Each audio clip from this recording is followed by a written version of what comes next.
রেস্টুরেন্টের মতো crispy crunchy French role কিন্তু আমরা সবাই খেতে খুব পছন্দ করি। আর রেস্টুরেন্টে গেলে কিন্তু আমরা এই সমস্ত ডিশগুলো কিন্তু অনেক বেশি দাম দিয়ে অর্ডার করে খেয়ে থাকি।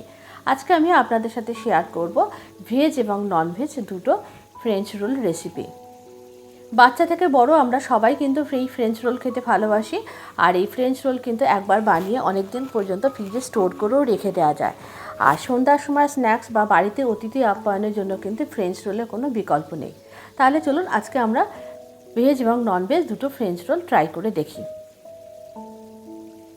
ফ্রেঞ্চ রোল বানানোর জন্য আমি এখানে বেশ কিছু পরিমাণে সবজি খুব ভালো করে জুলিয়ান কাট করে নিয়েছি। এখানে নিয়েছি বাঁধাকপি, গাজর, 3 রকম বেল পেপার, আর নিয়েছি কিছুটা পেঁয়াজ কুচানো, একদম ঝিরিঝিরি করে পেঁয়াজগুলোকে কুচিয়ে নিয়েছি কিছুটা চাউমিন সিদ্ধ করে, এখানে আমি মোটা চাউটা নিয়েছি, আর নিয়েছি কিছুটা পরিমাণ আদা, রসুন এবং লঙ্কা একটু চপারে চপ করে নিয়েছি। আর এদিকে আমি চিকেনের সলিড পিস কিছুটা নিয়েছি এবং সেটাকে একটু গোলমরিচ আর লবণ দিয়ে সিদ্ধ করে নিয়েছি। সিদ্ধ করে নেওয়ার পর আমি এই চিকেনের পিসগুলোকে খুব ভালো করে হাত দিয়ে ছাড়িয়ে নেব। আর চিকেনের যে স্টকটা আছে সেই স্টকটা কিন্তু আমি ফেলবো না, সেই স্টকটা কিন্তু আমি রান্নার অন্য কাজে লাগিয়ে দেবো, অন্য কোনো রান্নার সাথে।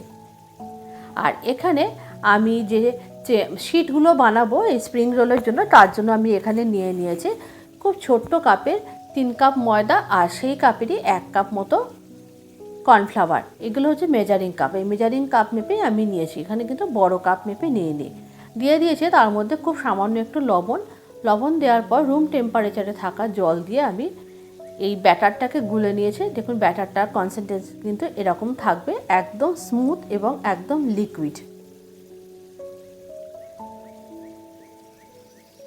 এইভাবে ব্যাটারটা বানিয়ে নিতে পারলে কিন্তু একদম খুব ভালো করে শিটগুলো তৈরি হবে।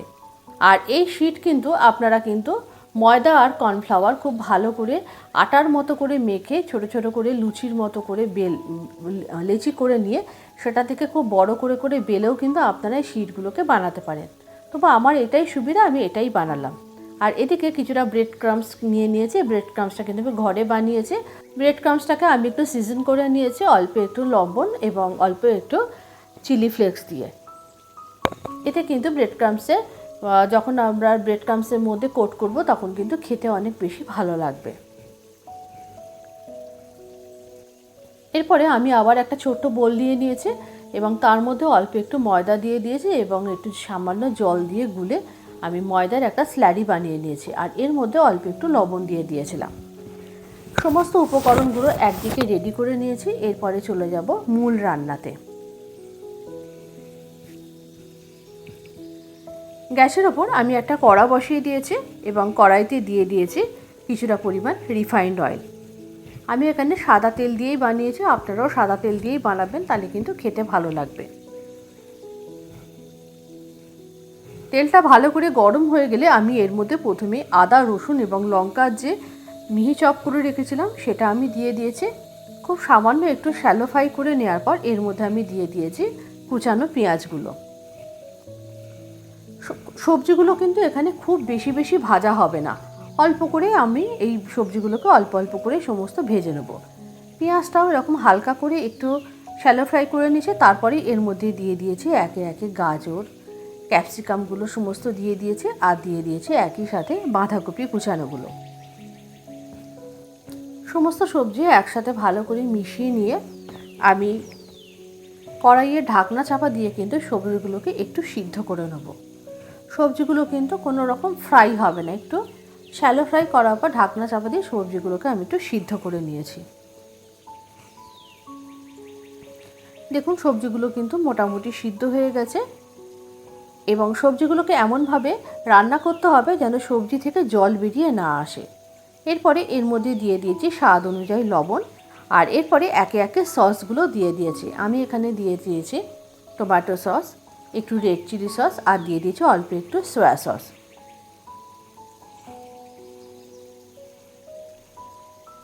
সমস্ত সসগুলো দেওয়ার পর কিন্তু আবারও একটু ভালো করে নাড়াচাড়া করতে হবে। এর মধ্যে কিন্তু একটু রেড চিলি সসও দিয়েছিলাম। আর লবণটা কিন্তু একটু আপনারা দেখে দেবেন, তার কারণ হচ্ছে সমস্ত সসে কিন্তু যথেষ্ট পরিমাণ লবণ থাকে, তাই লবণটা আপনারা অবশ্যই আপনাদের স্বাদ অনুযায়ী দেবেন। সমস্ত সস দেওয়ার পর আমি সবজিটাকে আবার একটু ভালো করে নাড়াচাড়া করে সসের সাথে মিশিয়ে নিয়েছি। আর টেস্ট ব্যালেন্সের জন্য দিয়ে দিয়েছি খুব সামান্য একটু চিনি। আর এরপরেই দিয়ে দিয়েছি এর মধ্যে সিদ্ধ করে রাখা মোটা চাউটা দিয়ে খুব ভালো করে মিশিয়ে নাড়াচাড়া করে চাউ দিয়ে আমি এখানে একটা মিক্সচার বানিয়ে নিয়েছি। আর কিছুটা মিক্সচার আমি একটা বোলের মধ্যে তুলে নিয়েছি। এটা দিয়ে কিন্তু আমি ভেজ স্প্রিং রোলটা বানাবো। আর এরপরে কড়াইতে থাকা বাকি মিক্সচারের মধ্যে আমি দিয়ে দিয়েছি কিন্তু এই চিকেনের টুকরোগুলোকে দিয়ে খুব ভালো করে নাড়াচাড়া করে মিশিয়ে নিয়েছি। তাহলে এই স্টাফিংটা কিন্তু আমার একদম রেডি হয়ে গেছে। এরপরে কিন্তু স্টাফিংটাকে খুব ভালো করে ঠান্ডা করে নিতে হবে। আর এই সময় আমি তাওয়া বসিয়ে দিয়েছি এবং তাওয়ার উপর একে একে আমি যে ময়দা এবং কর্নফ্লাওয়ারের যে স্ল্যারিটা করে রেখেছিলাম লিকুইডটা, সেই লিকুইডটা একে একে দিয়ে কিন্তু আমি সমস্ত শিটগুলোকে বানিয়ে নেব।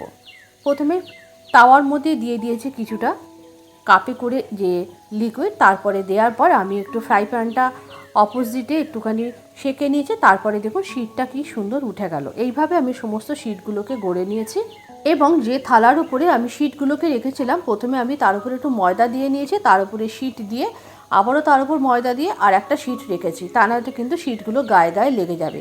এটা কিন্তু আপনারা অবশ্যই একটু মনে রাখবেন, তা নয়তো শিটগুলো কিন্তু একদম নষ্ট হয়ে যাবে।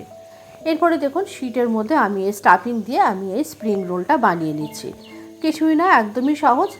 শিটের মধ্যে প্রথমে আমি এই স্টাফিংটা দিয়ে দিয়েছি, তারপর দুই পাশ মুড়ে দিয়েছি, দিয়ে তারপরে একদম এন্ডে গিয়ে একটু যে ময়দার স্ল্যারিটা গুলে রেখেছিলাম সেটাকে দিয়ে দিয়েছি।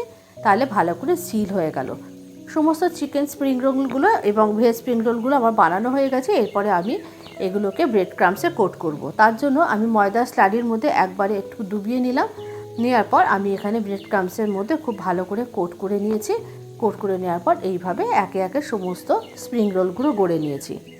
খুব ভালো হয় স্প্রিং রোলগুলো গড়ে নেওয়ার পর আপনারা যদি 1 ঘন্টা মতো ফ্রিজে রেখে দিতে পারেন। আমি কিন্তু ফ্রিজে 1 থেকে 2 ঘন্টা মতো রেখে দিয়েছিলাম, তাহলে কিন্তু খুব ভালোভাবে স্প্রিং রোলগুলো সেট হয়ে যায়।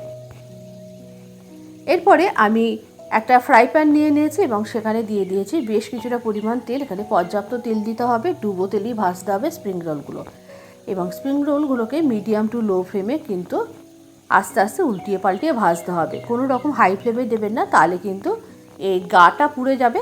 যদিও ভেতরে সমস্ত স্টাফিং এবং সব কিছুই রান্না করা, তবুও গাটা পুড়ে গেলে কিন্তু দেখতে ভালো লাগবে না।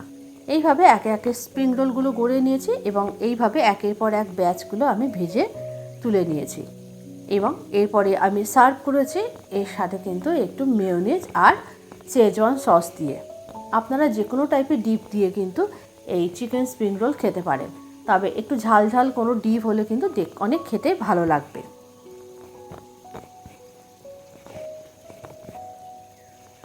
আজকের রেসিপিটা আপনাদের কেমন লাগলো অবশ্যই একটু কমেন্ট করে জানাবেন।